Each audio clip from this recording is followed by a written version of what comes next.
పోయిన వారం మనం బైబిల్ స్టడీలో ఒక సబ్జెక్ట్ మనం ఆలోచన చేసి ధ్యానం చేసాం. ఏంటి ఆ సబ్జెక్టు?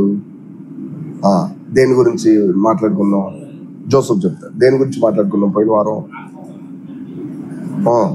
నిజమే, ఆత్మ సంబంధమైన జీవితం మాట నిజమే, కానీ ఒక ప్రత్యేకమైన అది ఇప్పుడు ఆయన చెప్తాడో లేదనుకున్నాను యాక్చువల్గా. సరే, ఎవరో ఒకరు చెప్పారు, ఇప్పుడైనా అర్థమైంది. మనస్సాక్షి. సో ఎందుకని మనస్సాక్షి గురించి మాట్లాడామంటే, వాక్యానుసారమైన జీవితం, ఆత్మ సంబంధమైన జీవితం, ఈ రెండు కూడా ఒకటే. ఆత్మానుసారమైన జీవితం, వాక్యానుసారమైన జీవితం. ఎలా అంటే ఒక కాయిన్కి హెడ్ టైల్స్ రెండు ఉంటాయి కదా, అట్లా ఈ రెండిట్లో ఏది లేకపోయినా అది వాల్యూడ్ కాదు, విలువైంది కాదు, అంగీకరించబడదు.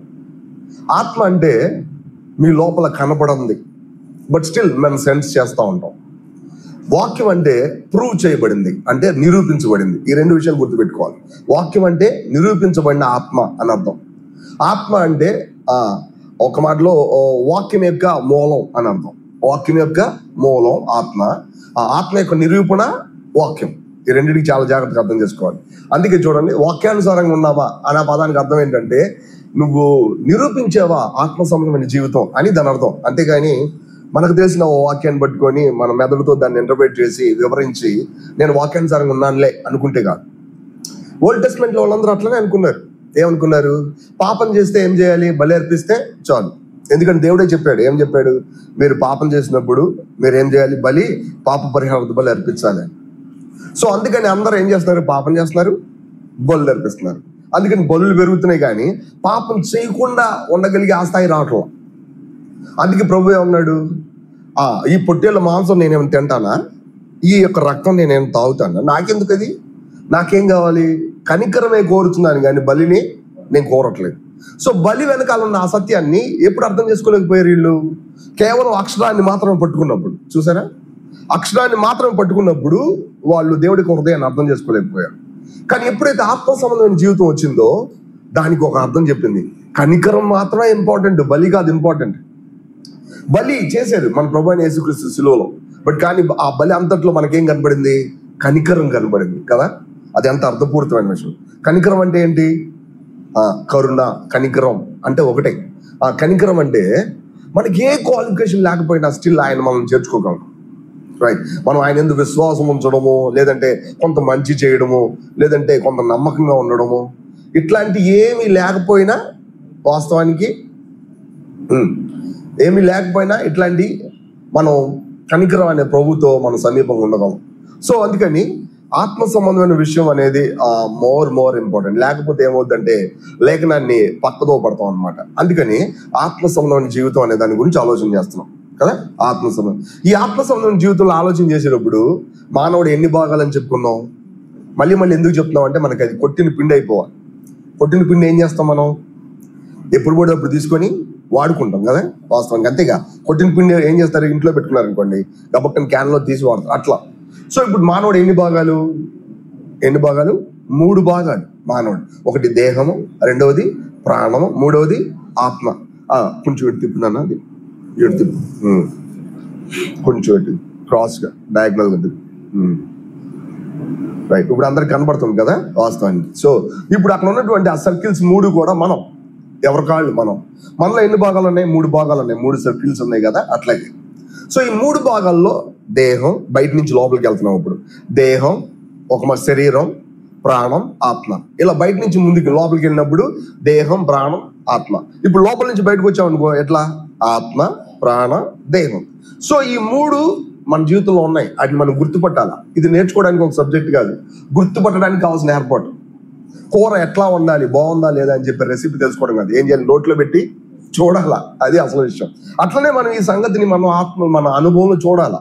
అప్పుడే మనకు తెలిసినట్టు. లేకపోతే ఏమవుద్ది, మనకు బాగా తెలిసిన ఇంకొకరు చెప్పడానికి చూస్తాం కానీ మనం మాత్రం దాన్ని పాటించాం. ఇదొక సమస్య వాళ్ళు గమనించండి. సో 3 భాగాలు, ఈ 3 భాగాల్లో కూడా ఒక్కొక్క దాంట్లో మళ్ళీ ఎన్ని భాగాలు ఉన్నాయి?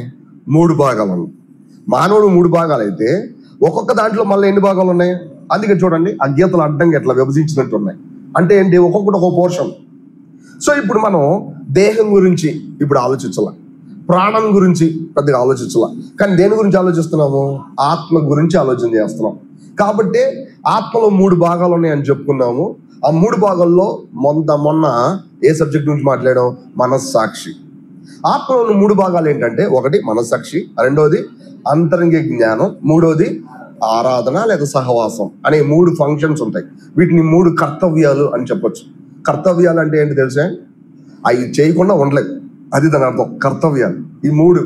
అందుకే చూడండి, మనస్సాక్షి గురించి ఈజీగా మనం అర్థం చేసుకుంటాం. ఎందుకంటే మనం ఏదైనా పొరపాటు చేసేటప్పుడు వెంటనే మన లోపల ఏమవుతుంది? వైబ్రేట్ చేసేది కదా. మనం తప్పు చేస్తున్నాం అని చెప్పి ఒక రకమైనటువంటి దాని యొక్క ఫంక్షన్ తెలియజేసింది. మీరు ఆలోచించి వచ్చిందా లేదో చూసేదాకా అక్కడ ఆగదది. ఏంటి? టక్మని లేచి చెప్పేసింది.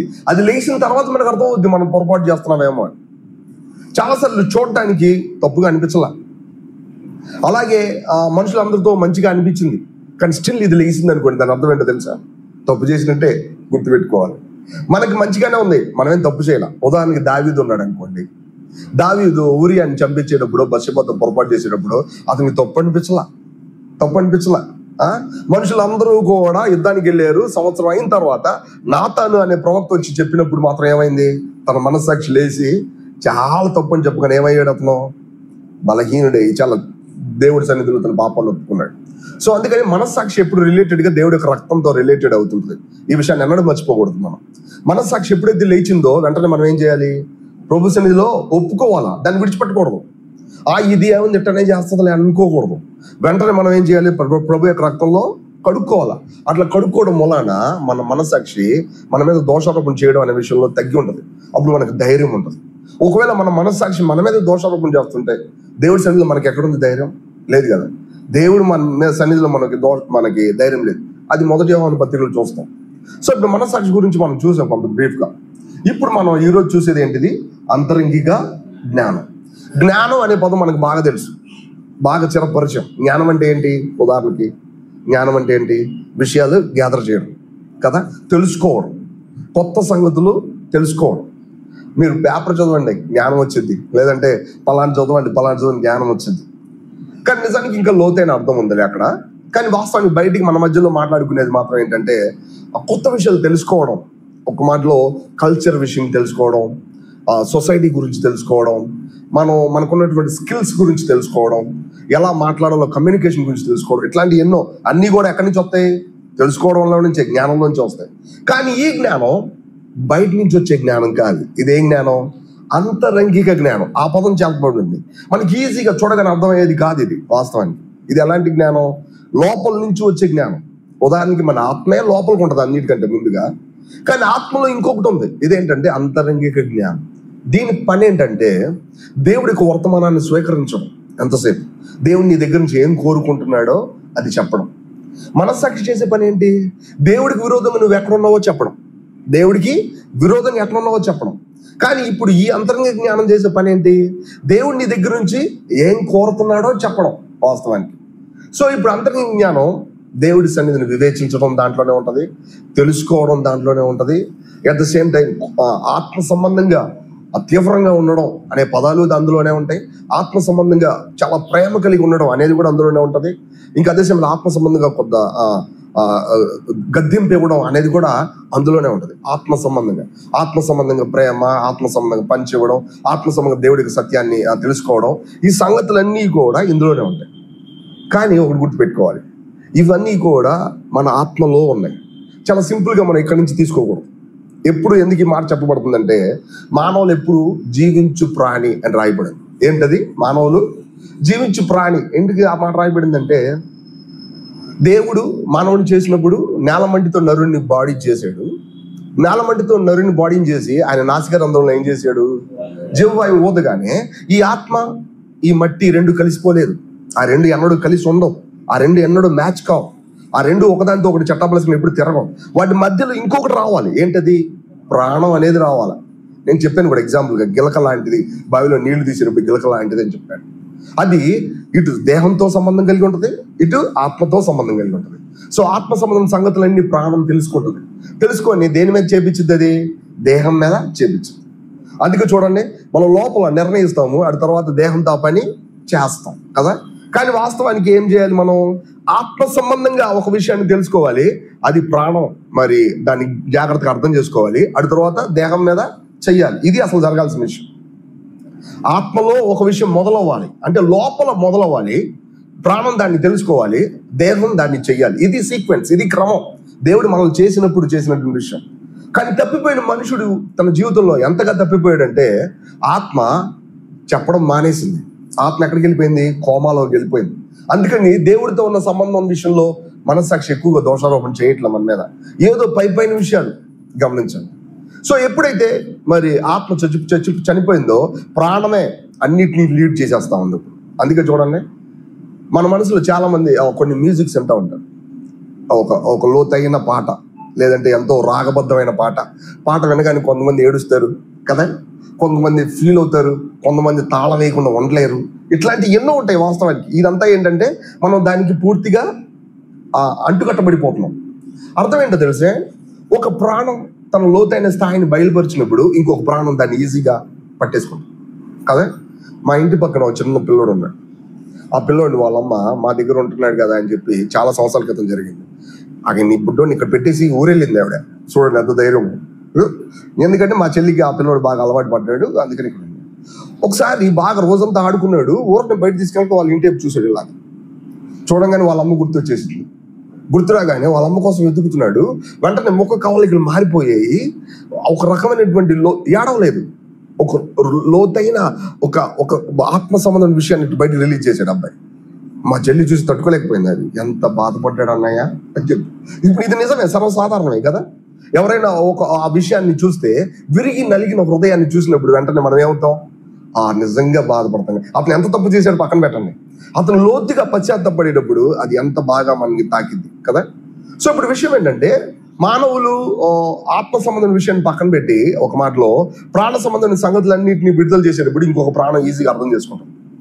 ఇలా ప్రాణమే వాళ్ళ మీద అధికారం చెలాయించినందున, వీళ్ళ జీవితాలన్నింటిలో ప్రాణం మాత్రమే కొనసాగుతున్నందున, అందుకని మానవుడు జీవించు ప్రాణి అయిపోయాడు. గమనించండి. కానీ ప్రభుకు స్తోత్రం, ఎప్పుడైతే మనం తిరిగి జన్మించామో, ఎప్పుడైతే పరిశుద్ధాత్మ మనలో ప్రవేశించిందో, ఎప్పుడైతే యోహాను సువార్త 1:12 వచనం ప్రకారం ఎందరైతే తన నామమందు విశ్వాసం ఉంచారు, అనగా ఆయన తన నామమందు విశ్వాసం ఉంచే ప్రతివారు దేవుని పిల్లలగుటకు అధికారం ఇవ్వబడింది. వారు దేవుడి వల్ల పుట్టినవారే కానీ మనుష్యత్వ వలన, రక్తం వలన, శరీరేచ్ఛ వలన పుట్టినవారు కాదు. ఎలా పుట్టారు? దేవుడి వల్ల పుట్టారు. అంటే దేవుడి యొక్క ఆత్మ ఏమైంది? వాళ్ళలోకి వచ్చేసింది. దేవుడి యొక్క ఆత్మ వాళ్ళలోకి వచ్చినప్పుడు ఎక్కడికి వచ్చింది? బాడీ మీదకి వచ్చిందా? ఈ మాట గమనించాలా. ఎందుకంటే క్లియర్గా లేకుండా, డీటెయిల్డ్గా లేకుండా క్రైస్తవ జీవితం ఏం లేదు. భక్తి అనే పదం చాలా క్లీన్, చాలా క్లారిటీ. గమనించండి. అది లేకపోతే ఏమవుతుందో తెలుసా, చాలాసార్లు ఏది భక్తో కూడా అర్థం కాదు. ఇప్పటికీ క్రైస్తవులు చాలా మంది తమ బాడీల మీద దేవుని పడడం చూసి ఆనందించే వాళ్ళు చాలా మంది. దేవుడు పరిశుద్ధాత్మ మనలోకి వచ్చినప్పుడు బాడీ మీదకి రాడు, ఆయన ఎక్కడికి వస్తాడు? మన ఆత్మలోకి వస్తాడు. కానీ మన ఆత్మలోకి వచ్చినప్పుడు మన బాడీ వైబ్రేట్ అయితే కానీ మనకి ఏం జరుగుతుందో తెలియనంత అయోమయంలోకి వెళ్ళదు. గమనించారా? దీనికి ఉన్నటువంటి ఉదాహరణ ఏంటంటే, అపోస్తలుల కార్యాలు 2వ అధ్యాయంలో పెంతెకోస్తు దినాన ఇది జరిగింది. పరిశుద్ధాత్మ వాళ్ళ మీద పడినప్పుడు వాళ్ళు తమ మనసులో ఏం జరుగుతుందో తెలియనంత అయోమయంలో లేరు. గమనించండి. వాళ్ళు ఏం చేస్తారో వాళ్ళకి బాగా తెలుసు. వాళ్ళు ఏం భాష మాట్లాడుతున్నారో తెలుసు, ఎందుకు ఆ మాట మాట్లాడతారో కూడా తెలుసు. కానీ ఈ రోజుల్లో క్రైస్తవులకి దేవుడు వాళ్ళ మీద పడితే ఏం చేస్తారో వీళ్ళకి తెలియదు. అప్పుడు వీళ్ళ మీద పడింది ఎవరు? ఇది జాగ్రత్తగా గమనించాలి. దేవుడు ఎప్పుడు కూడా మన సొంత వివేకాన్ని ఆర్పడు. ఇది చాలా బండగుర్తుగా గుర్తుపెట్టుకోవాలి. దేవుడు మన దగ్గరకు వచ్చినప్పుడు, దేవుడు మన మీద బలంగా ఉన్నప్పుడు మన సొంత వివేకాన్ని ఆయన రద్దు చేయడు. ఇది బండగుర్తు. ఎక్కడికి వెళ్ళినా ఇది గుర్తుపెట్టుకోవాలి. ఎవరైనా దేవుడి పేరు చెప్పి అయోమయంగా ప్రవర్తిస్తుంటే అది దేవుడు కాదు, గుర్తుపెట్టుకోవాలి. ఒకవేళ యేసు పేరు కూడా అక్కడ చెప్పుండొచ్చు, కానీ అది దేవుడు కాదు. ఎందుకంటే బైబిల్లో ఎన్నడూ కూడా దేవుడు మన మీద పడినప్పుడు మన సొంత వివేకం రద్దు అయిపోద్ది, మనకేం జరుగుతుందో తెలియదు అనే స్థాయి లేదు. అంతేకాదు, ఇంకా ఏం చెప్పబడిందంటే ప్రవక్తల ఆత్మలో, ప్రవక్తల స్వాధీనంలో. దాని అర్థం ఏంటో తెలిసే, వాళ్ళు ఎంత బాగా ప్రవర్తించినా, వాళ్ళు ఎంత చక్కగా చేసినా తిరిగి స్టిల్ కంట్రోల్లో ఉంటారు. నా కళ్ళ ముందు చాలా మంది సిస్టర్స్ని చూశాను. వన్స్ దేవుడు మీద పడిన తర్వాత పాపం వాళ్ళు ఎంత గందరగోళం సృష్టిస్తారంటే పాపం వాడి తర్వాత వాళ్ళు హాస్పిటల్లో చేర్పించాలి, లేదంటే ఒక మూల కూర్చోబెట్టి నీళ్లు తాగిపించాలి. ఎందుకని? వాళ్ళ మీద దేవుడు వచ్చింది, ఏం జరిగిందో తెలియదు వాళ్ళకి. బైబిల్ అన్నాడు దీన్ని సపోర్ట్ చేయదు. సో అందుకని నేను ఏమంటానంటే, పరిశుద్ధాత్మ మనం తిరిగి జన్మించినప్పుడు మనలోకి ఎక్కడికి వచ్చాడు అంటే మన దేహం మీదకి రాలా. ఎక్కడికి వచ్చాడు? మన ప్రాణం మీదకి రాలా. ఎక్కడికి వచ్చాడు? ఆత్మ మీదకి వచ్చాడు. ఎందుకంటే ఆత్మను మాత్రమే తాకిద్ది. ఆత్మ శరీరాన్ని తాకదు. ఆత్మ ప్రాణాన్ని సంబంధించి మాట్లాడదు. ఆత్మను మాత్రమే తాకిద్ది. అందుకే చాలా మంది క్రైస్తవులకి దేవుడి యొక్క వాక్యం వినేటప్పుడు చక్కబెట్టుకోవాలని చెప్పి చూస్తారే కానీ తమకంటే లోతుల్లో కొంచెం ఒక స్టెప్ దాటితే అక్కడ పరిశుద్ధాత్మ నివసిస్తున్నాడని, ఆయన మీద ఆధారపడాలని సత్యం కొంచెం అర్థం కాదు. ఎందుకో తెలిసే, ఆయన ఎక్కడ నివసిస్తున్నాడు? ఆత్మలో నివసిస్తున్నాడు. ఈ సంగతి ఇక్కడ కొంచెం తను కంట్రోల్లో ఉంచుకుంటేనే కానీ దేవుడు రాడు అనే సంగతి అర్థం కాక ఇంకెంతసేపు మనం పంటిపిగా ఉపయోగించుకోవాలి అనే ఫీల్డ్లో కొంతమంది ఉంటారు. చూడండి, ప్రత్యక్ష గుడారంలో ఎన్ని స్థలాలు ఉంటాయి? 3 స్థలాలు ఉంటాయి. 3 స్థలాల్లో బయట ఉన్న దాన్ని ఏమని పిలుస్తామంటే ఆవరణం అని పిలుస్తాం. ఆవరణం అంటే ఇగో అట్లా అక్కడ ఉన్నటువంటి ఆ ప్లేస్ లాంటిది. ఇక్కడ వెంటనే ఇంకొక కర్టెన్ ఉంది. ఆ కర్టెన్ తీస్తే లోపల విషయాలు కనబడతాయి. కర్టెన్ తీయనంత వరకు ఈ లోపల ఉన్న విషయాలు కనపడవు. సో ఇప్పుడు ఈ కర్టెన్ తీసిన తర్వాత ఇంకో కర్టెన్ ఉంటుంది ఇక్కడ. ఈ కర్టెన్ తీస్తే ఇంకొక విషయాలు కనపడతాయి. సో ఇప్పుడు ఇట్లానే మన జీవితంలో తెర అని చెప్పబడిన మన స్వయాన్ని లేదంటే మన శరీరాన్ని మన దాన్ని ఆపి చంపుతుంటే తెలియకుండా లోపల ఉన్న దేవుడు మనకు కనబడతాడు క్లియర్గా. ఎంత క్లీన్గా అంటే ఇందాక పాట పాడాం కదా, మనం 4 రోజులు 4 రోడ్ల కూడల మధ్యలో నిలబడి ఎటెళ్ళాలి ప్రభు అంటే వెంటనే ఆయన ఏం చెప్తాడంట, ఇదే తోవ అని చెప్పి ఒక శబ్దం వెనక నుంచి వినపడింది. దానికోసం నేను ఇట్లా పాచికలు వేయాల్సిన అవసరం లే. దానికోసం నేను ఎంతమందికి ఫోన్ చేసి అవసరం లే. ఒకవేళ ఆలోచనకర్తలు అనేకులు ఉండడం మంచిదే, బట్ యెహోవా నిర్ణయం స్థిరం కదా. రక్షణ ఆలోచనకర్తలు అనేకులు ఉండడం మంచిదే, బట్ యెహోవా నిర్ణయమే స్థిరం. అది మనకు అర్థమవుతుంది. గమనించండి, అది మన అంతరంగ జ్ఞానంలో మనకు తెలిసింది. సో ఇప్పుడు విషయం ఏంటంటే, మానవులు ఎంతసేపు ఇక్కడ ఉండడం వలన ఇది చాలా కష్టంగా అనిపించింది. ప్రభుకు స్తోత్రం, అది కష్టం కాదు, అది మన హక్కు. ఏమని చెప్పాలి? హక్కు అని చెప్పాలి. దేవుడు ఏం కోరుతున్నాడు నీ జీవితం అనేది నీకు అర్థమవుతుంది. దేవుడి కోసం నువ్వు బతకడం ఎలా అనే సంగతి నీకు అర్థమవుతుంది. ఏ ఒక్కళ్ళు నాకు బాగా తెలిసిపోయింది చెప్పి మిగతా వాళ్ళకంటే గొప్పలు అనుకోవడానికి లే. గమనించండి, ప్రతి వాళ్ళకి దేవుడు చెప్పేది ఏంటిది? దేవుడి యొక్క హక్కు. ఆయన నీ జీవితంలో ఏం కోరుతున్నాడు నీకు తెలియాలి. వాస్తవానికి అది ఆయన కోరుతున్నాడు. గమనించండి, అంతేకాదు. అందుకని ఆయన ఏం చేశాడు? మీరందరూ కలిసి చర్చికి వెళ్ళి మీ లోపల ఉన్న పరిశుద్ధాత్మని మర్చిపోండి అని చెప్పారా? ఎందుకంటే ఇక్కడ ఆయన చెప్తాడు, అందుకని దాన్ని మర్చిపోయి ఇది అనండి అని చెప్పారా? చెప్పలా. ఇక్కడ యాక్చువల్గా మనం నెక్స్ట్ మాట్లాడదాం. విషయం ఏంటంటే, ప్రతి ఒక్కరిలో పరిశుద్ధాత్మ ఎందుకు విభాగించబడ్డాడు? ఇది మర్మం కదా. ప్రతి ఒక్కరిలో పరిశుద్ధాత్మ ఏం చేయబడ్డాడు? విభాగించబడ్డాడు మనలందరిలో కూడా. ఎందుకంటే ఆయన మనకున్నటువంటి సోర్స్, ఆయన మన మూలం, ఆయనే మనకున్నటువంటి ప్రతిదానికి కావాల్సినటువంటి ఏర్పాటు. అది మనకు అర్థం అవ్వాలి. ఉదయం లేచిన కాడి నుంచి బెడ్ మీదకి వెళ్ళటం కాదు, బెడ్ మీదకి వెళ్ళిన తర్వాత కూడా డ్రీమ్లో కూడా ఆయనే ఉంటాడు వాస్తవానికి. ఎందుకంటే ఆయన మనల్ని చేసాడు, మనల్ని పోషిస్తున్నాడు, మనల్ని నడిపిస్తాడు. ఈ ఫండమెంటల్ ట్రూత్ మనం అనడం మిస్ కాదు. ఒకవేళ దేవుడిని ఏంటో తెలుసుకోవాలనుకుంటే అప్పుడు మనం ఇక్కడికి రావాలి. వాస్తవానికి అంతరంగ జ్ఞానంలో దేవుడు ఎట్లా చెప్తాడు నాకు తెలియాలి కదా. లేకపోతే దేవుడు నా కోసం ఏం చేస్తున్నాడో, ఏం అడుగుతున్నాడో అది నాకు తెలియడం లేదు అని మనం చెప్తాం. ప్రతి ఒక్కరి జీవితంలో ఇట్లానే ఉంటుంది. ఎందుకంటే మన ఆత్మ యాక్టివ్గా ఉండాల్సిన బదులు మన ప్రాణమే ఎక్కువ యాక్టివ్గా ఉంటుంది. దేవుడు ఎంతో సున్నితంగా పైన లోతుల్లో మాట్లాడుతుంటే మన ప్రాణం మాత్రం ఉరుములు మెరుపులు లాంటి తలంపులతో దాన్ని అణిచేస్తూ ఉంటారు. అర్థం కాదు. మనకి ఎన్నో ఉరుములు మెరుపులు లాంటి తలంపులు అంటే ఎక్కువ తలంపులు ఉంటాయి, ఎక్కువ ఆలోచనలు ఉంటాయి. ఇది రైటా రాంగా అని హేతువాదం, ఇది తప్ప ఒప్ప అని చెప్పి ఎక్కువ ఆలోచన. ఇట్లాంటి ఆలోచనలు, జ్ఞానం, ఇట్లా ఇట్లా ఇట్లా ఈ విషయాలన్నీ చేసేటప్పుడు లోపల దానంతటా అదే ఉత్పత్తి అయ్యే అంతర్గత జ్ఞానం యొక్క స్పర్శ మనకు చాలాసార్లు ఏమవుతుందంటే బ్లర్రీగా కనపడినట్టుగా. అందుకనే ఒకసారి మనం నిర్ణయం చేసేమనుకోండి, ఏదైనా చిన్న పని, ఉదాహరణకి చాలా చిన్న విషయం, అంతరంగ జ్ఞానం అని చెప్పినప్పుడు అది నా ఆత్మలో ఉన్న ఒక భాగం. దానికి దేవుడు తన యొక్క లీడింగ్ ఇస్తూ ఉంటాడు. ఒకవేళ దేవుడు లీడింగ్ లేనప్పుడు కూడా అంతరంగ జ్ఞానం తనకు తను నాకు చూపించుకుంటానే ఉంటుంది. ఎందుకంటే అది నా ఆత్మలో ఒక భాగం. గుర్తుపెట్టుకోవాలి.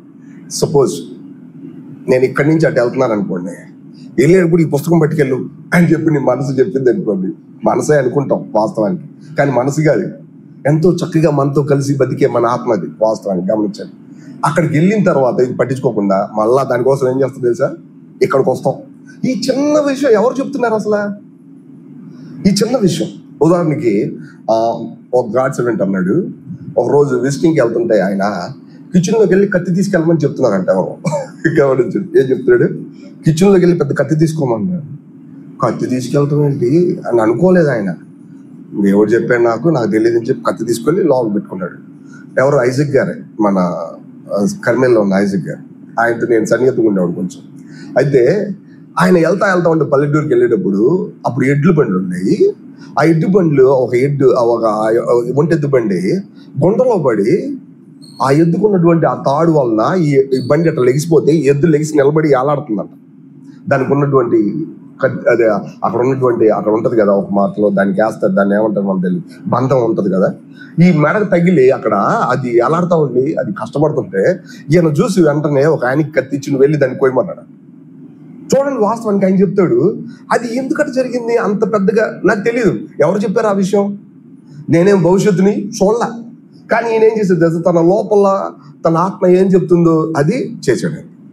చాలా సింపుల్. నిజం చెప్పాలంటే మనం చాలాసార్లు వచ్చిన ఆందోళన అనేది మనకు తెలియంది జరుగుతుంది కాబట్టి ఆందోళనే, కానీ అందుని మనం అధిగమించలేమని కాదు. ఉదాహరణ చూడండి, బయట డార్క్నెస్ ఉంది, చీకటి ఉంది. చీకటిని చూసినప్పుడు కొంతమంది సిస్టర్స్ కానీ బ్రదర్స్ కానీ భయపడతారు లైట్గా కదా. ఎందుకు భయపడుతున్నారు? చీకటి వచ్చి మిమ్మల్ని ఏమైనా చేసిద్దా? అదేం చేయదు. అందులో చాలా విషయాలు మనకు తెలియని జరుగుతాయి, అది భయం కదా. తెలియంది ఏదైనా జరిగితే చాలా వెంటనే భయం కదా. కానీ చీకటి ఏం చేయదు వాస్తవానికి. తెలియంది ఏదైనా గమనించండి, మీకు తెలియందంటూ ఏదీ లేకుండా దేవుడు చేస్తాడు. మానవుల్ని తెలియకుండా చేసి దేవుడు మానవులను భయపెట్టాలని ఎప్పుడు అనుకోవాలి. కానీ మానవులు తమ తలంపులు తిరుగుతూ ఉండి తమకు తెలియని విషయాల్ని తమ జీవితంలో జరుగుతున్నప్పుడు వాటిని చూసి భయపడుతున్నారు వాస్తవానికి. కానీ నిజానికి ఆత్మ సంబంధమైన సంగతులు ఎలాంటివో తెలిసే, అది ముందుగానే నీకు చెప్పుద్ది. ముందుగానే మన ఆత్మ చెప్తుంది, పరిశుద్ధాత్మతో కలిసి మన ఆత్మ కూడా చెప్తుంది. అంటే పరిశుద్ధాత్మ ఒక పక్క విషయం, అదే సమయంలో మన ఆత్మ ఒక విషయం. ఈ రెండింటిని మనం జాగ్రత్తగా చూడాలి. పరిశుద్ధాత్మ మన ఆత్మలో ప్రవేశించినప్పుడు ఆయన తన భారాన్ని మనకు చెప్తా ఉంటాడు. దానికోసం ఆయన నీ మనసును వాడడం. ఆయన తన భారాన్ని చెప్పాలంటే నీ మనసును వాడడం. దేన్ని వాడతాడు? అంతరంగ జ్ఞానాన్ని వాడతాడు. చూడండి, ఒక వచనం దానిపైన రాస్తుంది. ఏం రాస్తుంది? 1 యోహాను 2వ అధ్యాయం 20 నుంచి 29 వరకు మనం మార్చి చదువుతాం. 1 యోహాను 20వ అధ్యాయము 2వ అధ్యాయము 20 వచనం నుంచి చదువుదాం. ఎక్కువసేపు చెప్పాలని 9 సాధ్యమైనంత ముగించాలని ప్రయత్నం చేస్తాం. నేను ఒక వచనం చదువుతాను, మీరు ఒక వచనం చదవండి, ఫాస్ట్ జరిగిపోతుంది. 20వ వచనం 1 యోహాను 2వ అధ్యాయం 20వ వచనం. అయితే మీరు పరిశుద్ధుల వల్ల అభిషేకం పొందిన వారు కనుక సమస్తమును ఎరుగుదురు. మీరు సత్యం ఎరగని వారు అయినందున నేను రాయలేదు, కానీ మీరు దాన్ని ఎరిగి ఉన్నందున ఏ పదం సత్య సంబంధం కాదని ఎరిగి ఉన్నదని మీకు రాయచ్చు. యేసు క్రీస్తు గారిని చెప్పువాడు తప్ప ఎవడబద్ధికుడు? తండ్రి కుమారుని ఒప్పుకోనని వీడే క్రీస్తు విరోధి. కుమారుని ఒప్పుకొని ప్రతివాడు తండ్రిని అంగీకరించేవాడు కాడు, కుమారుని ఒప్పుకొని వాడు తండ్రిని అంగీకరించేవాడు. అయితే మీరు మొదటి నుండి దేన్ని వింటారో అది మీలో నిలవనీయుడి. మీరు మొదటి నుండి వినినది మీలో నిలిచినలా మీరు కూడా కుమారుని యందును తండ్రి యందును నిలుతురు. నిత్య జీవం అనుగ్రహించినది ఆయన తానేమని చేసిన వాగ్దానం. మిమ్మల్ని మోసపరచు వారిని బట్టి ఈ సంగతులు మీకు రాసి ఉన్నాను. అయితే ఆయన వలన మీరు పొందిన అభిషేకం మీరు నిలుచున్నది కనుక ఎవడనూ మీకు బోధింపనక్కర్లేదు. ఆయన ఇచ్చిన అభిషేకం సత్యమే కానీ అబద్ధం కాదు. అదన్నిటి గురించి మీకు బోధించిన ప్రకారం గాను ఆయన మీకు బోధించిన ప్రకారం కానీ ఆయనలో మీరు నిలుచున్నారు. కాబట్టి చిన్నపిల్లలారా, ఆయన ప్రత్యక్షమవునప్పుడు ఆయన రాకడ యందు మనము ఆయన ఎదుట సిగ్గుపడక ధైర్యం కలిగి ఉన్నట్లు మీరు ఆయన యందు నిలిచి ఉండడి. నీతిమంతుడని మీరు ఎరుగుని ఎడల నీతిని జరిగించిన ప్రతివాడు ఆయన మూలన పుట్టి ఉన్నాడని ఎరుగుదు. అపోస్తలుడైన యోహాను ఈ భాగంలో ఏం చెప్పడానికి ప్రయత్నం చేస్తున్నారు తెలిసే? ఏం చెప్తున్నాడంటే, ఒక 30 గంట మేము వాక్యం చెప్పినప్పుడు దైవికమైన పూర్తి సత్యం అది మాత్రమే కాదు. గమనించండి, ఆయన కూడా చర్చ్లో నిలబడి ఆయన చాలా వృద్ధాప్యంలో వాక్యం చెప్పేటప్పుడు వాక్యం చెప్పమంటే ఒక మాట చెప్పేవాడంట. ఏం చెప్పేవాడంటే, నిన్ను వలే నీ పొరుగువాడిని ప్రేమ. ఇది ఒక మాట చెప్పి కాముకుండేవాడంట. గంటసేపు వాక్యం చెప్పమని పంపితే ఆయన పులిపెండి మీద ఎక్కి చాలా కూర్చొని చైర్ మీద తీసుకొస్తే ఆయన ఒక మాట చెప్పేవాడంట. గమనించండి, ఆయన ఏం చెప్పాలనుకుంటున్నాడంటే, దైవికమైన సత్యం అంతా మీరు నేర్చుకోవాలనుకోవద్దు. దాన్ని ఏంటో తెలుసా, మీలో ఏం మిగిలింది? అభిషేకం అనేది ఉంది. ఈ అభిషేకం అనేది మీకు దేవుడి వల్ల దొరికింది, పరిశుద్ధాత్మ వల్ల.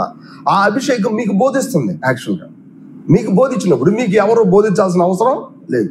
మరి ఎందుకు ఈ బోధలు ఇవన్నీ? మళ్ళీ బైబిల్ స్టడీలు ఎందుకు మనకి? వాస్తవానికి విషయం ఏంటంటే, మన ఆత్మ మన లోపల ఉన్న పరిశుద్ధాత్మతో కలిసి ఉండగలదు, కానీ మన మనసు చంచలం కదా, ఇది సరిగా అర్థం చేసుకోలేదు. కాబట్టి మనకి ఇక్కడ ఉన్న విషయాలు కొత్తగా బోధించబడవు, పాతయే కానీ గుర్తుపట్టేలా బోధించబడతాయి. నా మాటలు మీకు అర్థమవుతున్నాయా? కొత్తగా ఏం బోధించబడవు. ఎందుకంటే ఒక్కసారి మనం తిరిగి జన్మించామా, మన లోపలికి ఎవరు వచ్చారు? పరిశుద్ధాత్మ మొత్తం వచ్చారు. పరిశుద్ధాత్మ వచ్చారంటే దేవుడిలో ఉన్న పూర్తి తత్వం అంతా ఎక్కడికి వచ్చింది? మనలోకి వచ్చింది. దేవుడికి పూర్తి తత్వం మనలోకి వచ్చినా మనకి ఇంకా సరిగ్గా అర్థం కావట్లేదు. దాని అర్థం ఏంటి? దేవుడు రాలేదనా? అట్లా చెప్పకూడదు. దేవుడు వచ్చాడు, కానీ మనమే దాన్ని సరిగా అర్థం చేసుకోలేకపోతున్నాం. మీరు గమనించండి, మనసు అర్థం చేసుకొనును, ఆత్మ ఎరుగును. ఈ రెండు పదాలు చాలా జాగ్రత్తగా ఉండాలి. మనసు ఏం చేసిద్ది? అర్థం చేసుకోవడానికి ప్రయత్నం చేసిద్ది. ఆత్మ ఏం చేసిద్ది? నేరుగా ఎరిగిద్ది. చూడండి, పరిశుద్ధాత్మ మన అంతరంగ జ్ఞానానికి ఏదైనా చెప్పినప్పుడు వెంటనే మనకు అర్థమైపోతుంది. కానీ మన మనసులో దాన్ని వివరించి చెప్పాలంటే మాత్రం చాలా కష్టం. నేను కొంతమందికి వాక్యం చెప్పమంటే వాళ్ళు ఏమంటారు తెలుసే, అన్న ఇప్పుడు ఎందుకు లేని తర్వాత దాని అర్థం వాళ్ళకి వాక్యం లేదనే కాదు, తన మనసు ఇంటర్ప్రిట్ చేయడానికి కొంచెం టైం పడుతుంది. That's only thing is happening. అదే అసలు విషయం, గుర్తుపెట్టుకోండి. మనలో ప్రతిసారి అంతే. మీరు చూడండి, మీ చుట్టుపక్కల వాళ్ళకి వాక్యం చెప్పడానికి బయలుదేరండి, మాట్లాడండి, నోరు తెరవండి. దేవుడు ఏం చేస్తాడు తెలుసా? చాలా సింపుల్గా దాన్ని నింపుతాడు. నువ్వు బాగా నోరు తెరవము, నేను దాన్ని నింపుతాను. చూసారా? విషయం ఏంటి? మీరు నోరు తెరవాలా. నీ లోపల దేవుడు ఉన్నాడు కాబట్టి ఆయన నీకు చెప్తాడు అనే విశ్వాసంతో. మీ అంతరంగాన్ని నోరు తెరిచినప్పుడు, అంటే ఒక మాటలో నీ స్వయాన్ని పక్కన పెడుతున్నప్పుడు తెలియకుండా దేవుడు ఎన్నో మాటలు పెట్టడం చూసి ఎంత సంతోషంగా మీరు ఉంటారంటే, బాగా చెప్పారని కాదు, నా ఆత్మ రిలీజ్ అయిందన్న. నా ఆత్మ ఏమైంది? రిలీజ్ అయింది. అక్కడ ఒక ట్యాప్ ఉందండి, ఆ ట్యాప్ ఎన్నో రోజుల నుంచి తిప్పలేదు. సో నేను వెళ్ళి ఏం చేశానంటే, మా పాత పడిపోయిన మా పాత ఇంట్లో ఇప్పటికీ అదే లేదు, ఇట్లా తిప్పగానే పట్ట పట్ట పట్ట పట్టుకుంటా వాటర్ వచ్చేసాయి. గమనించండి, ఇప్పుడు వాటర్ ఫస్ట్ చాలా కష్టంగా వచ్చాయి, చాలా మురికి నీళ్ళు వచ్చాయి. ఇప్పుడు వాటర్ ఏం చేసి డైరెక్ట్గా వస్తున్నాయి. గమనించండి, అప్పుడు ఆ ట్యాప్ చాలా ఫ్రీగా ఉంటుంది. మన ఆత్మ కూడా అంతే. ఎప్పుడైతే ఇంకొకరికి చెప్పకుండా ఇది చాలా కన్జెక్టెడ్గా ముడుచుకొని ఉందనుకోండి, ఒక మాటలో కుదించుకుపోయి ఉందనుకోండి, దానికి సంతోషం లేదు. కానీ ఎప్పుడైతే దేవుడు ఇస్తాడు అనే విషయాన్ని ముందు పెట్టుకొని మనం వాక్యం చెప్తూ ఉంటాం, ఇంకొకరికి చెప్తాం దేవుడిని నమ్ముకోమని, లేదంటే వాళ్ళకున్నటువంటి సమస్యల గురించి మాట్లాడతామో, ఆ అభిషేకం పనిచేయడం ఏమవుద్ది? మొదలు పెట్టిద్ది. అప్పుడు ఏముంటుంది తెలిసే? నాకు కూడా తెలుసు దేవుడు ఎవరు తెలుసు, అది నిజమే, అది నిజమే ఒక మాటలో. కానీ ఎవరు ఎక్కువ అయితే తమ స్వయాన్ని చంపుతూ ఉంటారు, వారికి ఎక్కువ దేవుడు ఏం చేస్తాడు? మరి ఎక్కువ అభిషేకాన్ని ఇస్తాడు. గమనించండి, చాలాసార్లు మన మనసు ద్వారా వాక్యాన్ని అర్థం చేసుకుని ప్రయత్నం చేయడం వల్లనే అభిషేకాన్ని గుర్తుపట్టట్లా. ఏం గుర్తుపట్టట్లా? అభిషేకాన్ని గుర్తుపట్టట్లా. ఒక వచనం చూడండి, కింద 29వ వచనం, ఇక్కడే 1 యోహాను పత్రిక.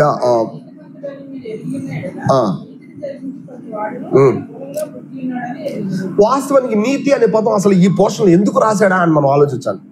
అసలు ఈ పోర్షన్లో నీతి అనే అర్థం ఏంటో తెలుసా? దేవుడు ఏదైతే బయలుపరిచాడో దాన్ని వెంటనే నమ్మేసుకోవడం. గమనించండి, దానికోసం మన యొక్క పూర్తి శక్తులు దాని మీద ఆధారపడడం. అబ్రహాం దేవుని నమ్మాను, అది అతనికి నీతిగా. అబ్రహాం ఎక్కడ నమ్మాడు? నోటి మాటలతో కాదు, అతడు తన లోపల, తన హృదయంలో అంతరంగం ముందు ఏదైతే బయలుపరచబడిందో ఆ వాక్యాన్ని పూర్తిగా నమ్మాడు. అబ్రహామా, నేడు రేపు నువ్వు ప్రేమించిన నీ ఒక్కగానొక్క కుమారుని నువ్వేం చేయాలా? మోరియా పర్వతం మీద నాకు బలిగా అర్పించాలి. వెంటనే అబ్రహాము, నా మనసులో వేరే తలంపు వచ్చి నా ఆత్మలో సరిగ్గా వినపట్లేదు, నాకు ఇది అవసరం లేదు అని చెప్పి వదిలేసాడు. ఎట్లా ఉంటుంది? చాలా క్లియర్. దేవుడు అబ్రహాముకి ప్రత్యక్షం అయ్యి అని చెప్పినప్పుడు అబ్రహాము తన స్వయంలో ఏం ప్రత్యక్షం అవడం, తన ఆత్మలోనే ప్రత్యక్షం అవుతాడు. చాలా ఈజీ. మనుషులందరూ తమ ఆత్మలో ఉన్న సంగతి తనకి ఇష్టం లేదు కాబట్టి దాన్ని పక్కన పడేసి వెంటనే మనసు వైపు తిరిగి తన ఇష్టాన్ని నెరవేర్చుకోవడం కోసం చాలా ఈజీ. అలా అబ్రహాం చేయొచ్చు. కానీ అప్పుడు అబ్రహాం నీతిమంతుడికి ఎంచబడతాడా? ఎంచబడడం. సో ఇప్పుడు దేవుడు మన అంతరంగ జ్ఞానంలో ఏదో ఒక విషయం చెప్పాడు అనుకోండి, అప్పుడు మనం ఏం చేయాలి? దాన్ని మాకు బాగా తెలుసు అని డప్పు కొట్టుకోవాలా? చాలా మంది అదే చేస్తారు. అది వాస్తవానికి చాలా మంది అదే చేస్తారు, మాకు బాగా తెలుసు. కాదు, ఏం చేస్తారు తెలుసే? ఆయన నీతిమంతుడు కనుక మీరు కూడా అదే నీతిలో మీరు నిలిచి ఉంటే ఏమవుతుందో తెలుసా? అది దాని వెనకాల చాలా పెద్ద విషయం ఉంది. శత్రువు యొక్క మోసం నుంచి మీరు కాపాడబడతారు. చూసారా ఎంత క్లీన్గా చెప్తున్నారంటే, ఆత్మ సంబంధం విషయం తెలియని ప్రతి ఒక్కడు ఏమవుతుందో తెలిసే మోసపోతారు. దేనివల్ల? దేవుడు ఒక ఆత్మని సంగతి మర్చిపోతారు. ఆత్మతోనే మాట్లాడుతుందని సంగతి మర్చిపోతారు. ఆత్మ సంబంధమైన సంగతులు తెలుసుకోవడానికి మన స్వయాన్ని సిలువ వేయాలని సంగతి మర్చిపోతారు. ఇవన్నీ పక్కన పెట్టి శత్రువు నీకు కావాల్సిన వస్తువుతో ఇలా దగ్గరికి వచ్చినప్పుడు ఎంత సింపుల్గా దేవుని విడిచిపెడతామో మనకు లెక్కలేదు. ఇది మోసం కాదా? మోసం.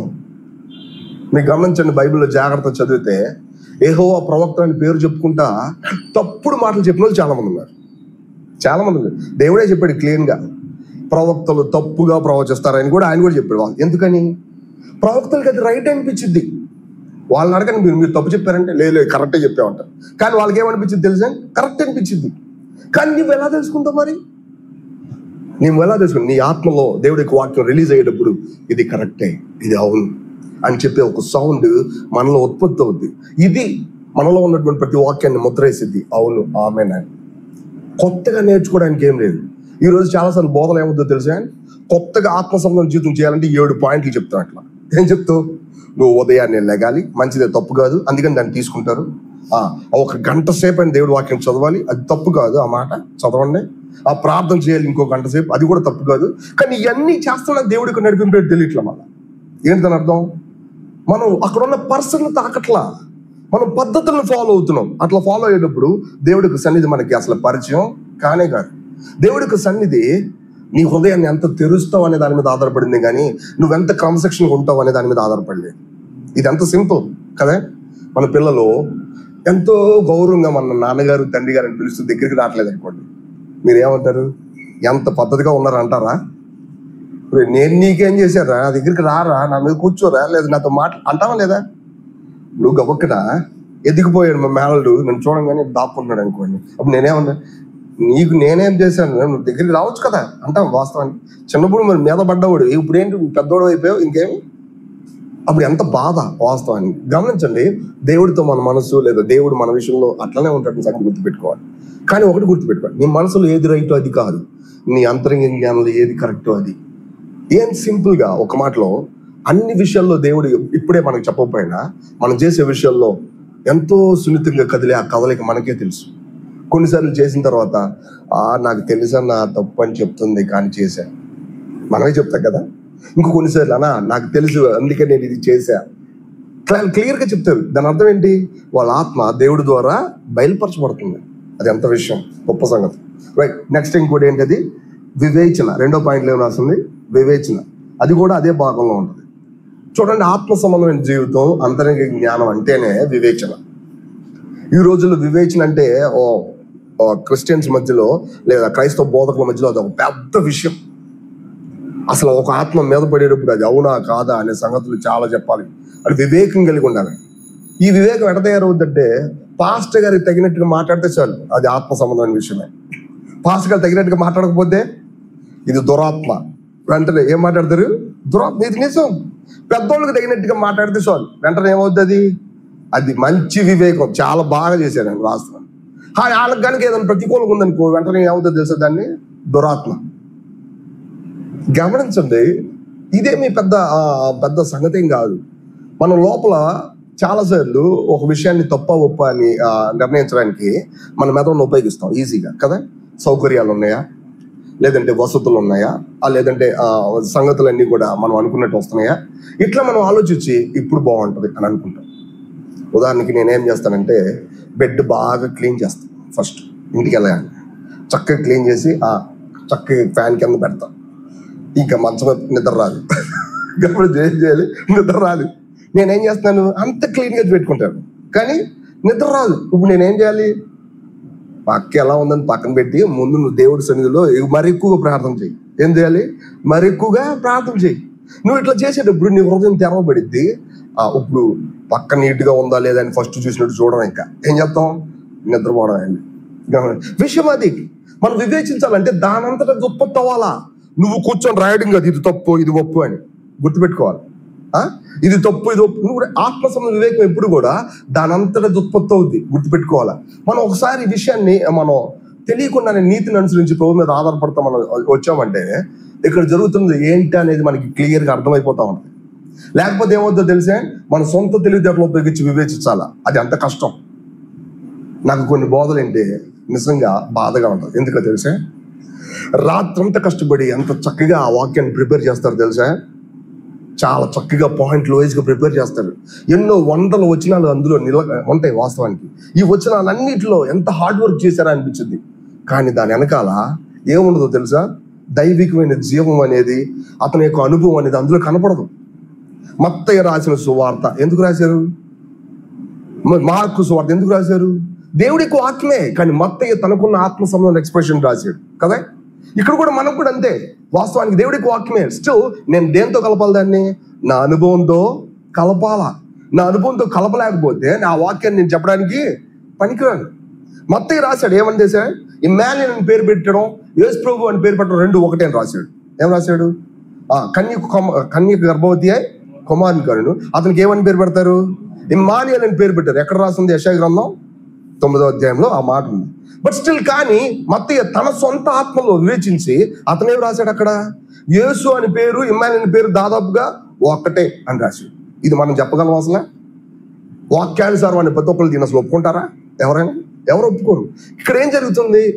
మత్తయ్య పరిశుద్ధాత్మ వల్ల ఆ వాక్యాన్ని చూడగలిగినప్పుడు అతను వివరించేటప్పుడు పరిశుద్ధాత్మ అవును ఇది కరెక్టే అని చెప్పి ఆ సెన్స్ అతనికి ఉంది. మన అంతని జీవితంలో కూడా అంతే. మనం కొన్నిసార్లు పనిచేసేటప్పుడు లేదా మాట్లాడేటప్పుడు కొన్ని సంగతులు ఏం జరిగిందంటే, చూడడానికి బాగు, ఆ మనుషులందరూ ఏమనుకుంటారు, ఇట్లాంటివి ఉంటాయి మనకి. ఎందుకంటే మనం అందరం ఎవరో మనుషులమే కదా. మనకి చాలాసార్లు, ఎందుకంటే మనం చాలాసార్లు అది తప్పు ఒప్పుడు నిర్ణయిస్తాం కదా, అట్లనే మనల్ని కూడా నిర్ణయిస్తారని మనం అనుకుంటాం. కాదు, ఇక్కడ విషయం అంతా ఒకటే. నీకున్న వివేచన ఎలా ఉండాలంటే, మనకున్న వివేకం నేరుగా మన ఆత్మ ఉన్న ప్రభువు మీద ఆధారపడి సైలెంట్గా ఉండడం తప్ప. అంతే. నీకు దేవుడు ఇది తప్పు అని చెప్పాలనుకుంటే ఆయనే చెప్తాడు. నువ్వు ఇది తప్ప ఉప్పు అని ఆయన దగ్గరికి వెళ్ళిన అవసరంలా. ఏం చెప్తాడు? ఆయనే చెప్తాడు. ఆయన చెప్పినప్పుడు అది ఎంత క్లీన్గా ఉంటుంది. నువ్వు వెతకవసరంలో తప్పులు ఒప్పులు ఆయనే చెప్తాడు. నిజంగా తప్పు అంటే ఏంటంటే అది ఆయన చెప్పకపోతే కరెక్ట్గా ఉన్నట్టే, ఆయన చెప్పారంటే అది ఖచ్చితంగా తప్పు అన్నట్టే. నువ్వు అట్ట కాకుండా నువ్వే తప్పులు ఎతకాలనుకున్నావు అంటే వెంటనే శత్రువు చాలా చక్కగా, ఎందుకంటే వాడు అసలైన కాంట్రరీ, అసలైన వ్యతిరేకమైన వాడు ఎవడో వాడు అబద్ధాలు చెప్పడం వాడికి బాగా. అందుకని వాడి అబద్ధానికి జనకుడు అని రాశాడు. ఏం రాశాడు పేరు? వాడు అబద్ధాలు చెప్పాడా? ఎప్పుడన్నా చెప్పాడా? చెప్పలేదా? పండు తిన్న దినము నిశ్చయంగా నువ్వు చచ్చదు అని దేవుడు చెప్తే ఈయన ఏమన్నాడు? వీడేమన్నాడు? మీరు చావని, ఇది అబద్ధమా? తిన్నా కానీ చచ్చిపోయారు వాళ్ళు ఏమన్నా? మరి వీడు చెప్పింది రైటేగా. విషయం ఏంటంటే మనకి ఈజీగా ఈ సంగతులు మనకు బాగా తెలుసు. శత్రువు ఎప్పుడు కూడా అబద్ధాలే చెప్తాడు. వాడు చెప్పే అబద్ధాలు ఎట్లుంటాయి అంటే మనకు రైట్లా కనపడుతుంది. ఎందుకంటే మనం శరీరానుసారం కాబట్టి. వాడు శరీర సంబంధంగానే మాట్లాడతాడు. ఆత్మ సంబంధమైన సత్యం, నిలిచి ఉన్న సత్యం, ఎన్నటికీ పాడైన సత్యం గురించి వాడు మాట్లాడడం. టెంపరల్ థింగ్స్ గురించి మాట్లాడతాడు. మనం కూడా పాడైపోయి భూమి మీద ఉన్న పొజిషన్ కోసమే చూసుకున్నాం అనుకోండి. వాస్తవానికి దేన్ని మిస్ అవుతాం? దైవికమైన నిత్యం నిలిచి ఉండే సంగతులు మిస్ అవుతాం. వాస్తవానికి శత్రువు ఒక్కడు ఎప్పుడైనా వచ్చి చూడు నీకేమైనా అన్యాయం ఎట్లా చెప్పాడు అనుకోండి, అప్పుడు ఏం చేస్తాం? కరెక్టే అని చెప్పి వెనకాల పత్రికలన్నీ తిరగేసి అప్పుడు చేశారు అన్యాయం, ఇప్పుడు చేశారు అన్యాయం, ఇప్పుడు చేశారు అన్యాయం, ఇవన్నీ చూశారనుకోండి, మనం నిజంగా నిజాలు వింటలా, ఏమంటున్నాం? అబద్ధాలు వింటున్నాం. అది గుర్తుపెట్టుకోవాలి. ప్రస్తుతానికి దేవుడు ఏమంటాడా చూడు, నువ్వేం రాసుకున్నావు, ఏం టిక్ మార్కులు పెట్టావు, అవి కాదు. గమనించారా? ఇది కాదు. నీ అనుభవం ఏంటని కాదు, నీ లోపల ఎంతో సామాన్యంగా తనంతలో తాను ఉత్పత్తి అయ్యే దేవుడి యొక్క వివేకం ఉంటుంది. దాన్ని ఒకసారి చూడు. దానికోసం కావాలంటే నువ్వు గంట సేపు గడుపు దేవుడి సన్నిధిలో, నీ స్వయాన్ని చంపు, తెర చింపు. అడి తర్వాత దేవుడు మెల్లగా నీకు అసలు విషయం చెప్తాడు. వాస్తవం. ఒకవేళ దేవుడే నన్ను సేవకుడు అని పిలవకపోతే, నేను సేవకుడు అని చెప్పుకుంటే ఏం ప్రయోజనం నాకు? అవునా? దేవుడు నాకు ఆ బాధ్యత ఇవ్వకపోతే, ఆ అభిషేకం నాకు ఇవ్వకపోతే నేను వెళ్ళి ఏం చేయాలి? వాస్తవానికి నేను 100 సార్లు ప్రశ్నించుకునేది ఇదే. ఎందుకంటే నీకు రహస్యం చెప్తే ఎవరు చెప్పొద్దు. ఇదేం చిన్న పని కాదు, చాలా పెద్ద పని. అందుకని పెద్ద పని దగ్గరికి వెళ్ళేటప్పుడు చాలా జాగ్రత్తగా వెళ్ళాలి. లేకపోతే చిన్న బరువు ఇట్లా పడినా కానీ ఏమో తెలుసా, షోల్డర్ బ్రేక్ అయిపోతుంది, లైఫ్ కొలాప్స్ అవుతుంది. దైవికమైన భారం మీద పడినప్పుడు దాన్ని ఎలా దేవుడి మీద దొరిలించాలో తెలియకపోతే ఆ భారం పెరిగి పెద్ద మనల్ని భూమిలోకి తొక్కిద్ది. ఇది సేవకు మధ్యలో జరిగే విషయం. మనలో చాలా మందికి అర్థం కాదు. ఎందుకంటే నువ్వు ఆశపడతా ఉంటారు. అక్కడ ఆశపడితే ఏం లేదు. గమనించండి, అక్కడ పుల్పిట్ అనే పదానికి అర్థం ఏంటో తెలుసా? పుల్పిట్ అంటే ఎత్తైన గొయ్యి అని అర్థం. ఏంటది? ఎత్తైన అరుగంటే మనకు బాగా తెలుసు. ఏంటది? ఎత్తైన గొయ్యి. ఎత్తుగా కనపడింది, బట్ కానీ అది ఏంటి తెలుసా? గొయ్యి. అది ఆ గోతులు ఎవరు నిలబడతారు? సరే, మీరు గమనించండి, ఇదే అసలు విషయం. సో విషయం ఏంటంటే, ఇది రైట్ రాంగ్ అని తెలుసుకోవడానికి మనలో ఉన్న వివేకాన్ని ఉపయోగిద్దాం. ఇంకొక వచనాన్ని ఉపయోగించి నెక్స్ట్ వెళ్ళిపోదాం. నెక్స్ట్ ఏంటండి? ప్రజల్ని ఎరగటం ఎలా? వచనం చదువుతాం. మార్క్స్ వార్త 2వ అధ్యాయం 8వ వచనంలో. మార్క్స్ వార్త 2వ అధ్యాయం 8వ వచనం.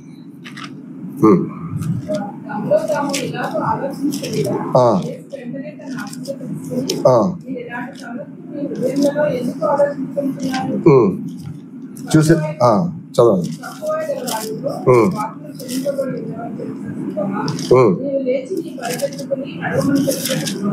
గమనించారా? ఇక్కడ ఏం చెప్తున్నాడు ప్రభు అంటే, పరిశుద్ధాత్మ ప్రభుకి ఆ విషయం తెలియజేశాడు అనే పదం రాయల. వాస్తవానికి ప్రభు ఇక్కడున్న సందర్భంలో ఒక పక్షవాయుగలవాన్ని, నీ పాపాలు క్షమించబడి ఉన్నాయి, నువ్వు లేచి నీ పరిపెత్తుకుని నడువు అని చెప్పాడు. చెప్పకని చుట్టూ ఉన్న పెద్దలు ఏం చేశారు? దేవదోషం చేస్తున్నాడు ఇతను. ఏమన్నారు? పాపాలు క్షమించేది ఎవరు? ఆ టైంలో మనం అట్టనే అంటాం. మేము అని చెప్పొద్దు. ఆ టైంలో మనం ఉన్నాం కూడా అక్కడే ఏమంటాం? దేవదోషం చూడండి అంటాం, గ్యారంటీ అంటాం. ఎందుకంటే మనకు కూడా అంత జ్ఞానం ఉండదు. కానీ నిజానికి వాళ్ళు బయటికి చెప్పాలి ఆ విషయం. వాళ్ళు లోపల అనుకున్నారు, ఒకరితో ఒకరు షేర్ కూడా చేసుకోవాలి. కానీ ఆ విషయం ఎవరు తెలుసుకున్నారు? పరిశుద్ధాత్మ ద్వారా కాదు. ఇక్కడ గమనించండి, తన సొంత ఆత్మ ద్వారా ఎవరు తెలుసుకున్నారు? ప్రభు తెలుసుకోండి. చూసారు, తన ఆత్మలో ఎరిగి. మన సొంత ఆత్మ అంతరంగ జ్ఞానం పక్కన వాళ్ళని కూడా ఎరగగలిగేలా చేసింది. మనం పక్కన వాళ్ళని ఎరుగుతాం ఎలా? ఆత్మ సంబంధం కాకుండా క్యాస్ట్ వైజ్గా, డబ్బుల వైజ్గా, చదువు వైజ్గా, ప్రాంతం వైజ్గా. ప్రాంతం అనేది అసలు చాలా కష్టం. మాదంతా ఒక ఏరియా అన్న, అసలు ఆ పదం ఎంత పెద్దగా ఉంటుందంటే, సంఘం అనే పదానికి ఎంతో వ్యాస్ట్గా ఎక్కడ వెళ్ళినా కలుసుకోవాలనే పదం. కానీ ఇక్కడికి వచ్చేసరికి ఏం జరిగింది? మాదంతా ఎనికేపాడు. మాది జనరల్గా ఆ పదం చూడండి. అసలు నేను ఎనికేపాడు కాదు, ముందు గమనించండి. నేను ఎనికేపాడు కాదు. నేను ఎక్కడికి వెళ్తున్నాను? ఎనికేపాడికి వెళ్తాను. గమనించండి. విషయం ఏంటంటే, సంఘం అనే పదానికి చాలా అది విస్తృతమైనటువంటి అర్థం ఉంటుంది. కానీ వాస్తవానికి ఇక్కడ మానవునికి ఉన్నటువంటి పద్ధతులు, అక్కడ ఉన్నటువంటి కల్పితమైన విషయాల వల్ల వీళ్ళ హృదయం ముడుచుకుపోయి ఉంటుంది. దానివల్ల ఏం జరుగుతుందో తెలుసా? పక్కన వాళ్ళని ఎరిగే విషయంలో ఆత్మను ఉపయోగించినందున అపార్థాలు. చర్చ్ లైఫ్లో అంతర్గత జ్ఞానాన్ని ఉపయోగించకపోవడం వల్ల వచ్చిన కష్టాలు అంతా ఎంతగా కన్నీటితో చెప్పొచ్చు ఆ పదం. ఎందుకు ఆ సోదరుడి మీద మనకు అంత కక్ష? ఎందుకు ఈ సోదరుడి మీద మనకు అంత కక్ష? విషయం ఏంటి తెలుసా? మనం దేన్ని ఉపయోగించట్లేదు తెలుసా? మన లోపల ఉన్న అంతరంగ జ్ఞానాన్ని. వన్స్ నీలో ఉన్న దేవుణ్ణి, ఒక మాటలో నీకున్న సొంత ఆత్మని, తిరిగి జన్మించిన నీ ఆత్మని ఒక్కసారి విడిచిపెట్టు. అది ఎంతో సింపుల్గా, సామాన్యంగా, ఎంతో స్పష్టంగా, స్వతంత్రంగా ఉంటుంది. అట్లా లేకుండా భౌతికమైన విషయాలతో నువ్వు కొట్టబడతా, అందులో నువ్వు పూర్తిగా నువ్వు అప్పచెప్పుకుంటా, నువ్వు కేవలం నీ మెదడును మాత్రం వాడుతూ ఉంటే, సారీ, నువ్వు చాలా శాపగ్రస్తుడు. ఏమని చెప్పాలి? శాపగ్రస్తుడు అని చెప్పాలి. నేను ఎప్పుడు ఓ మాట ఇలా అన్నాను, ఎంత చెప్పినా అర్థం కావట్లేదండి నా పక్కన, నువ్వు శాపగ్రస్తుడురా అని కొత్త పదం వాడతావు ఏంటన్నా నా మీద. నా ఇంటి పక్కన రోడ్డు రాస్తాను, చాలా సన్నిహితం ఉంది ఎన్నో సంవత్సరాల నుంచి. శాపగ్రస్తుడు ఇంకో కొత్త పదం వాడుతున్నాను. మరి నేను ఎంత చెప్పినా నీకు నిజమే. ఆత్మ సంబంధం కానప్పుడు మనం ఎంత చెప్పినా తిరిగి అదే పదం చెప్పాలంటే కష్టం. గమనించండి, ప్రజలు మనం ఎట్ట ఎరుగుతాం? మన సహోదరుని ఎట్ట ఎరుగుతాం మనం? నేను ఒకసారి నాకు తలనొప్పి వచ్చింది. ఈ కళ్ళజోడు రాకముందు తలనొప్పి వస్తే ఆదివారం పూట మందిరానికి వెళ్ళి వచ్చినప్పుడు మా హాస్పిటల్కి వెళ్తే ఆయన నన్ను ఇక్కడ చూసి అది అడిగి ఇది అడిగి, అసలు ఏం నాకు సంబంధం లేదు, ఏదేదో అడుగుతాడు. అడిగి అడిగి అడిగి అడిగి ఏం చేశాడు తెలిసే? ఇది ఇచ్చాడు. అప్పటి నుంచి అసలు నాకు ఇది వేసుకోవాలని నాకు తెలియదు. నాకు తలనొప్పే వచ్చింది. తలనొప్పికి ఏం చేస్తారో ఏదో టాబ్లెట్ ఇస్తారు అనుకున్నా. కానీ మా నాన్న తీసుకెళ్ళి ఏం చేసేది తెలిసే? ఇదే తీసుకొచ్చాడు. అంటే విషయం ఏంటి తెలిసే? అసలు నాకు ఏం జరిగిందో కూడా నాకు తెలియదు. ఎవరికి తెలిసింది?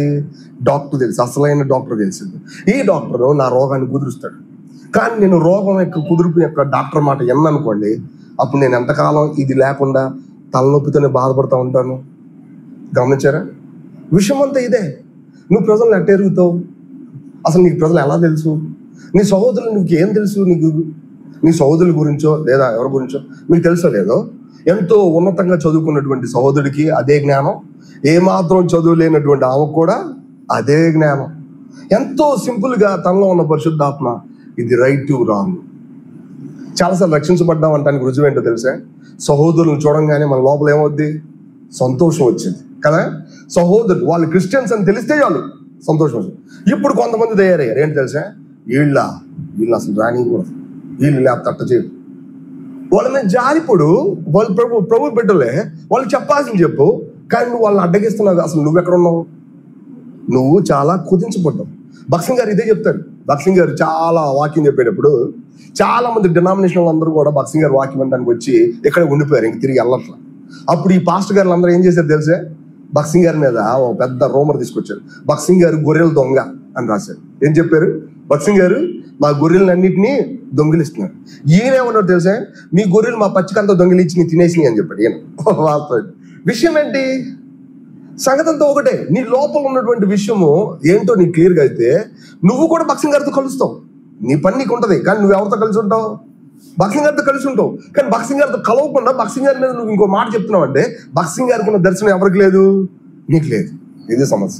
ఆయన ఎప్పుడు అంటాడు, మేము ఎవరిని బయట చేయలేదు, నిజంగా మాకు ఎంతో విశాలమైన హృదయం ఉంది, దేవుడు ఇచ్చిన సంగతి దర్శనం ఉంది, కానీ వాళ్ళే మమ్మల్ని ఏం చేశారు? పక్కన పెట్టారు. మేము వాక్యానుసారంగా ఉండడానికి ఆత్మ సంబంధం విషయాలు మేము ఎదురు చూస్తున్నప్పుడు వీళ్ళు మాత్రం తమకిష్టం వచ్చిందని చెప్పడానికి ప్రయత్నం చేస్తున్నారే కానీ వాక్యానుసారంగా మమ్మల్ని ఎరగాలని అనుకోవట్లేదు. ఇది ఎంత సమస్య గమనించండి. ఎక్కువసేపు మాట్లాడండి, 9 అయిపోయింది కాబట్టి ఇక ఎంతో ఆపారు. గమనించండి, 3 సంగతులే చెప్పుకున్నాం కదా.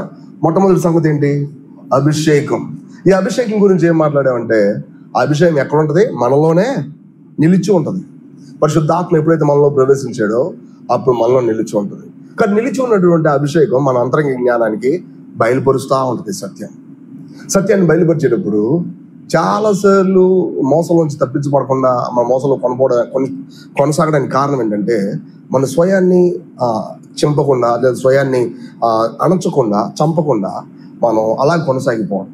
అట్లా కొనసాగిపోవడం వలన మీలో ఉన్న అభిషేకం అనే సంతోషం మీకు రాదు. అట్ ద సేమ్ టైం శత్రు యొక్క మోసం నుంచి మీరు పసిగట్టలేరు. ఇంకొకటి ఏంటంటే అక్కడ సత్యం ఏదైతే అంతరంగ జ్ఞానం వల్ల మనకు తెలపబడిందో వెంటనే మనం ఏం చేయాలి? దానికి లోపడిపోవాలి, దాన్ని నమ్మేసుకోవాలి. అక్కడ ఇంకో మంచి పదం ఉంటుంది, అది చెప్పలేదు యాక్చువల్గా, వచ్చేవారని చెప్తాను. అక్కడ ఏముంటుందంటే బ్రీఫ్గా, వన్స్ అది రివీల్ అయిందా దాంతో పాటు బలం కూడా తీసుకొచ్చేసింది. అది ఏం చేసింది? బలం కూడా. దాన్ని నువ్వు చెయ్యాలి అని చెప్పి ప్రత్యేకమైన ఏర్పాటు చేసుకోవాల్సిన అదే నీలో చేసేసింది. జీవపు వెలుగు అనే పదం రాయబడి ఉంటుంది బైబిల్లో, యోహాను సువార్త 10వ అధ్యాయంలో. ఆయన ఎట్లా ఉంటాడంట? జీవం మాత్రమే కాదు, జీవపు వెలుగు. అంటే నీకు అది సత్యం అర్థమైంది. అట్ ద సేమ్ టైం ఆ సత్యాన్ని చేయడానికి కావాల్సిన బలం కూడా ఎక్కడ ఉంది? అక్కడే ఉంది. మన సమస్య అంతా ఏంటంటే ఆ సత్యాన్ని మనమే చెయ్యాలనుకోవడం. కానీ మనలో ఉన్నటువంటి ఆయనే ఆ బలాన్ని కార్యసాధకం చేస్తారనే సంగతి ఎంతమంది తెలుసు? అప్పుడు వాళ్ళు అంటారు, ఎంత పెద్ద విషయమైనా కావచ్చున్నా అక్కడ మాకెవరున్నారు? అంత పెద్ద క్రీస్తు ఉన్నాడు. ఎంత చిన్న విషయమైన కావచ్చున్నా అది నిజంగా అది నాకు పెద్ద విషయం, ఎందుకంటే నాకు ఏది చేయడానికి బలం లేదు. బట్ స్టిల్ దానికి సరిపడా క్రీస్తు కూడా నాకు ఉన్నాడు. ఈ సంగతి మనకు అర్థం అవ్వాలి. లేకపోతే ఏమవుతుందంటే అభిషేకాన్ని పోగొట్టుకుంటాం, అంటే మిస్ అవుతాం. అదే సమయంలో ఆ శత్రు యొక్క మోసాన్ని కూడా మనం తప్పించుకోలేం. ఇంకా 3వ విషయం ఏంటంటే ప్రజల్ని ఎరగడం. సంఘంలో దేవుడి ప్రజల మధ్యలో ఈ సొంత వివేకాన్ని పక్కన పెట్టి ఆత్మ సంబంధ వివేకాన్ని మనం ప్రాక్టీస్ చేయకపోతే వచ్చే కష్టాలు అంతా ఇంత కానే కాదు. ఎందుకు మనం దేవుడి సన్నిధికి వచ్చినప్పటికీ కూడా తెరవబడిన హృదయాలు కలిగిలేము? ఎందుకు దేవుడి సన్నిధికి వచ్చినప్పటికీ కూడా కొత్తగా తిరిగి వెళ్ళలేకపోతున్నాం ఇంటికి? విషయం ఏంటంటే మనమే మనకున్నటువంటి సొంత తలంపులతో ఏం చేస్తున్నాం? మన సంగతిని ముడిచేస్తున్నాం. కాదు, దేవుడు ఎప్పుడు అందుబాటులో ఉంటాడు. బైబిల్ రాసి ఉంటుంది, దేవుని ఇల్లు, మీరు దేవుని ఇల్లుగా అయ్యారు అని రాసి. దేవుడి ఇంట్లో ఏముంటుందండి ఎంతసేపు? దేవుడి ఇంట్లో ఏముంటుంది? మన ఇంట్లో ఏముంటుంది ఎక్కువ? ఒక బెగ్గర్ ఉన్నారనుకోండి, భిక్షగాళ్ళు ఉన్నారు. భిక్షగాళ్ళు వచ్చి రాగానే ఒకటి అడుగుతారు, ఏంటది? అమ్మ కొంచెం అన్నం పెట్టండి. ఇక అంతకు మించి ఏమడగారు, ఏమడుగుతారు? కానీ వాళ్ళకి ఎందుకు వాళ్ళు అడుగుతారంటే ఇంట్లో ఏముందని తెలిసి వాళ్ళకి, ఇది బాగుందని తెలిసి వాళ్ళకి. వాస్తవానికి ఇంకా వేరే ఉంటే పక్కన పెట్టండి, ముందు యాక్చువల్గా ఇంట్లో ఏముందని తెలిసి వాళ్ళకి తినడానికి కావాల్సిన ఫుడ్ ఉంటుంది యాక్చువల్గా. ఎందుకంటే వీళ్ళ ఇంట్లో పిల్లలు ఉన్నారు, వీళ్ళ ఇంట్లో వీళ్ళు ఉంటారు, వీళ్ళు సమృద్ధిగా ఇంట్లో ఫుడ్ కలిగి ఉంటారు. కానీ ఇంటికి వస్తాము ఏం తినకుండా తిరిగి వెళ్ళిపోయాం అనుకోండి, దాని అర్థం ఏంటి? మనకి అసలు అది ఫుడ్ అంటే ఏంటో తెలియట్లేదు, దాన్ని తీసుకొని తినడం అంటే ఏంటో తెలియట్లేదు. మనం అడుగుతాం, ప్రభువా నేను మీ ఇంట్లో ఎడతెగ భోజనం చేయాలి, దాని అర్థం ఆదివారం భోజనం మాత్రమే కాదు, ప్రతి మీటింగ్లో కూడా ఏం చేయాలా? తినాలా. మీరు ఎట్లా తింటారు?